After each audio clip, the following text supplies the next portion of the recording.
You're welcome back to the point of view. Tonight we're looking at the Ofori-Atta and the backbenchers rebellion. The about 80 or so MPP members of parliament who decided to call for the dismissal of Ofori-Atta are mainly backbenchers. And of course, we understand there are a few ministers in there, but some of them don't want to be named yet for obvious reasons. Tonight, Dr. Ofori-Atta, who is MPP MP for Ofori-Atta Asokore, is our guest. He was one of those MPs. He did not read a statement, but he was standing right behind or beside the Honorable Andy Appiah-Kubi, who read that statement to the media yesterday. We'll also be joined by Dr. Abdul Jalid Ateku, who is a political science lecturer at the University of Ghana, and Samiri Afe, who is Citi News' presidential affairs correspondent, my colleague here at Citi FM and Citi TV. He will also join us in the studio. But before that, we want to contextualize the discussion. What really is the matter? What are the timelines? What has been happening?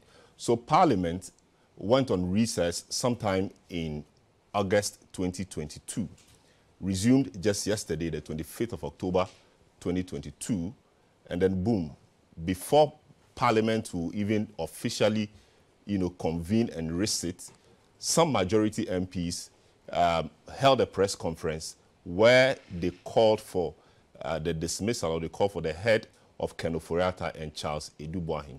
They stated a number of reasons, critical amongst them being that they have had to defend matters of conflict of interest. And by conflict of interest, you may as well know that recently there's been discussions about the borrowing, the Euro bond matters, and the role that Ofori-Atta's data bank and then Charles Edubuahin's Black Stars investment also have had to play in that. Some minority MPs later in the day also, filed their vote of censure in the minister, and that really makes matters very murky for the finance minister. But this is very important because of the numbers we have in this parliament. What kind of parliament do we have now? In fact, the parliament we have now, by all intents and purposes, is a hung parliament. And a number of things have happened so far in this parliament because of the issue of numbers. It's a hung parliament.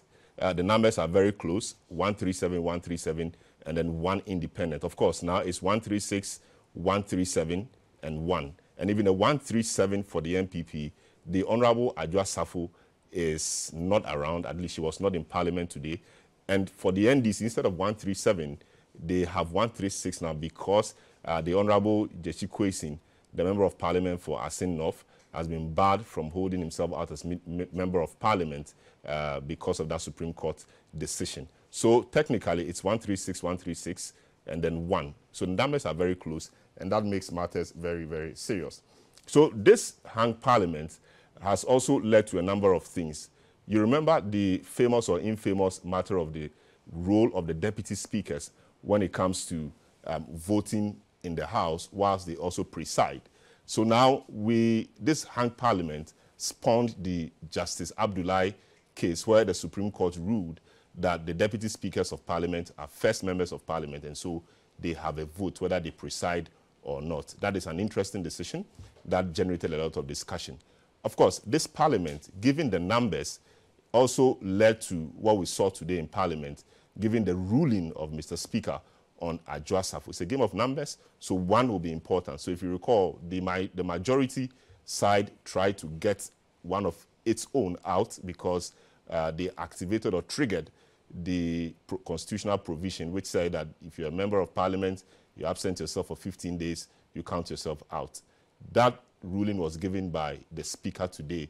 And indeed, this was one of the major anticipations of the resumption of parliament before this matter of Ofori-Atta's dismissal also came up. Also, this parliament has also seen the passage of the e-levy. And we saw how difficult that process was, all because of the numbers we have in this particular parliament. So it's a very interesting parliament. So to have your members of parliament as government or governing party, threatening that if you do not sack or cause to resign, a particular minister, a key minister, cabinet minister, like the finance minister. If you don't do that, they will not partake in government business. It's really cause for, it's a worrying matter. So the 80 members of parliament said that if the president does not sack the minister or cause him to resign, they will not partake in parliamentary business. Now let's look at the numbers on the MPP side in parliament. We have 137 members of parliament on the MPP side. About 80 of them, at least from what we saw and heard yesterday, want Ken Ofori-Atta out. About 57 of them, given the arithmetic, did not support it because they were not part of the MP, so at least openly. Out of the 137 numbers, you know, the total number of ministers and deputies of this government is 86. Out of that, we have 23 who are MP ministers. The Constitution wants majority of ministers to come from Parliament. Now, about 35 of them are MP deputy ministers, which makes it very difficult for government because these people have to discharge their ministerial duties whilst they must also be present in the House to ensure that government business passes. Now, total number of MP ministers and deputies will be 58, and that is a very, very important one. Now, let's look at the rebels or the non-conformist MPs who are calling for the dismissal of Ken Ofori-Atta. 80 of them, 20 of them at least are not named for obvious reasons because we understand some of them are ministers and deputies, and of course they cannot be seen calling for the head of one of their own. And so we have 60 of them who are open-faced. They've shown their faces. They do not care what the consequences are. They say that the finance minister is not leading them to a good place. So that is quite very, very, very interesting. So that is where we are now, given the situations. So right after that, we had the minority also reactivating something they've been trying to do before Parliament went on recess. They were trying to gather signatures for to pass a vote of censure on Ken Ofori-Atta because they feel, or they say, he's been very incompetent. They listed about 6 or 7 reasons for this particular move, including the fact that he does not, he churns out, doubtful figures or data to Parliament regarding Ghana's economic state. He's leading Ghana into a ditch and all of that. That's from the minority side. So total number of MPs, 1,275. But the Constitution, by Article 82, which we will look at briefly, says that 2/3 of members of Parliament voting in favor of a vote of censure, will be enough to make them carry the day. But 2/3 of the total number of MPs we have in Parliament will be 183. However, NDC should be 137, but now 136 because of the Supreme Court J.C. Kwesi case I mentioned earlier. Now we have a deficit of 47 MPs. So where would the NDC get those 47 MPs from? That is a very important question. And I'm sure that was one of the reasons why they shelved this the last time before recess. Now, given what is happening on the NPP front, they have triggered, or they have reintroduced this vote of censure and now filed it. And from what we heard today in Parliament, it's on the Speaker's desk, and so it is properly before Parliament. Now, let's look at the MPP non-conformist numbers again. Now, NDC has a deficit of 47 to make the 183 2/3 number. So we have 60 open-faced. So we just need 60 or 47 out of these 60 open-faced people to vote with the NDC, and then, Ken Ofori-Atta will be a goner, as we say. But the interesting thing about this is that, one, they are open-faced. They don't care whether you see them or not. Indeed, they address the press, and there were a number of them around them, so around the man who spoke, who said he was a spokesperson of the group. So that's very interesting. And also, a vote of this nature will be secret ballot. So which means that we could even have more than the 60 people or the 80 people who we hear are part of this non-conformist MPs voting to get Ken Ofori-Atta out. But the interesting thing is that some of the MPs have said that the way the NDC's approach is not their approach. But let's look at that critically. The NDC wants Ken Ofori-Atta out. what the MPP MPs are doing essentially want the finance minister out. The result is the same. Now let's look at the consequences. NDC wants the man out. NDC has not threatened that they will not partake in government business if Ofori-Atta is not removed. But the MPP MPs have threatened that if the president does not cause him to resign or sack him, they will not take part in government business. And that's critical, given the numbers. Now, the major thing that awaits Parliament is the budget statement, which will be read in the next few weeks. And now there's an IMF discussion as well. And I'm sure Parliament will have to, at some point, make some pronouncements or debate or have a say in all these IMF matters. And they are threatening that they will not take part in government business should the president not heed their call. Now, the NDC, they have filed their vote of censure. What really is that? The details of that is in Article 82 of the 1992 Constitution. What does Article 82 say? Article 82 says that Parliament may, by a resolution supported by the vote of not less than 2/3 of all members of Parliament, pass a vote of no censure on a minister of state. A resolution supported by votes of not less than 2/3 majority. Now, almost all NDC MPs have signed this, which means they are in support of it. There's a deficit of 47, what we just discussed. Now, it continues to say that the motion for the resolution referred to in clause 1, which we just saw above, of this article shall not be moved in Parliament unless 1, 7 days notice has been given of the motion. So that is just procedural. So they filed it yesterday. We are counting 7 days. It goes ahead to say that the notice for the motion, that is, unless the notice for the motion has been signed by not less than 1/3 of all members of Parliament. And that 1/3 number, I'm sure, will just be around 83 or something. But the NDC has more than that number. They have 136 or 137. So we've crossed that. 82.3, the motion shall be debated in Parliament within 14 days after the receipt by the Speaker of the notice for the motion.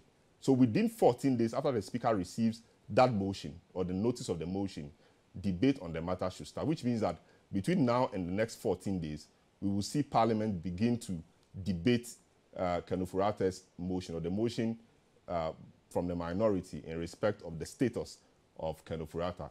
82.4 says that a minister of state in respect of whom a vote of censure is debated under clause 3 of this article is entitled during the debate to be heard in his defense. So what this essentially means is that when this motion is moved and debate starts, Ofori-Atta, even though he's quite beleaguered now, may go to Parliament and say that he wants to be heard. He wants to defend himself.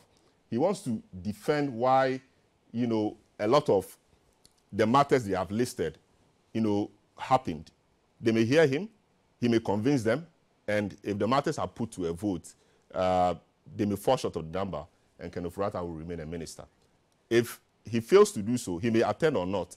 If he fails to convince them, or if they are resolute to get him out, obviously they will vote, and that vote will result in a decision the president has to make. Now let's look at the next one. 82.5. Where a vote of censure is passed against a minister, under this article, the president may, and that's very key, the president may, unless the minister resigns his office, revoke his appointment as a minister. Now, this is a constitutional provision. This is a may. The may means that it is quite discretionary in the general sense. It is not mandatory. However, this may should actually be a shall. Why do I say so? Of course, the Supreme Court interprets the Constitution. That is the original jurisdiction of the Supreme Court. But we've had a number of cases where we have seen the Supreme Court interpret may to mean shall.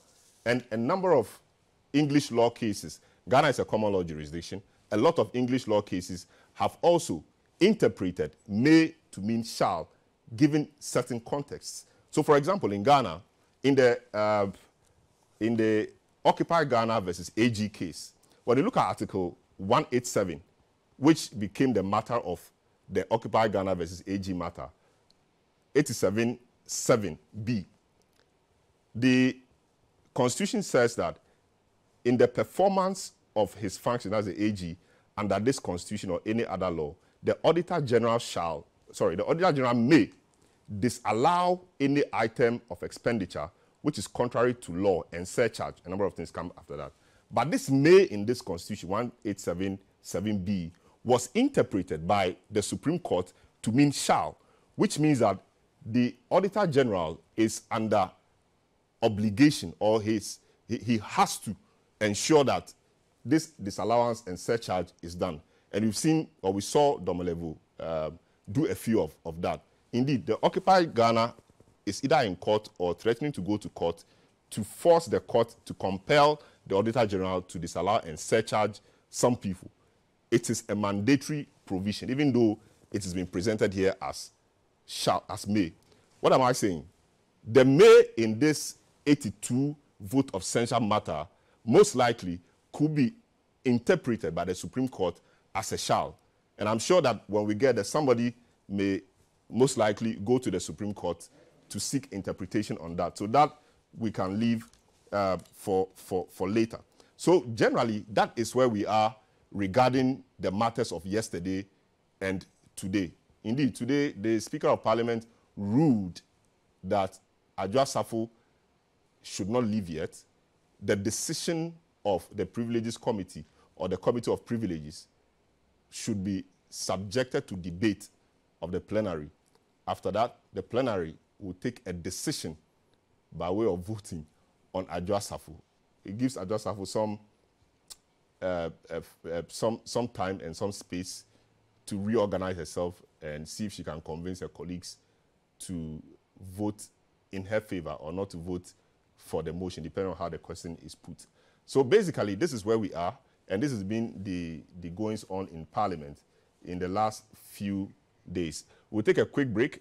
When we return, I'll have my colleague Samuel Yafe join me, and we'll speak to some other persons to bring the discussion home. Don't go away.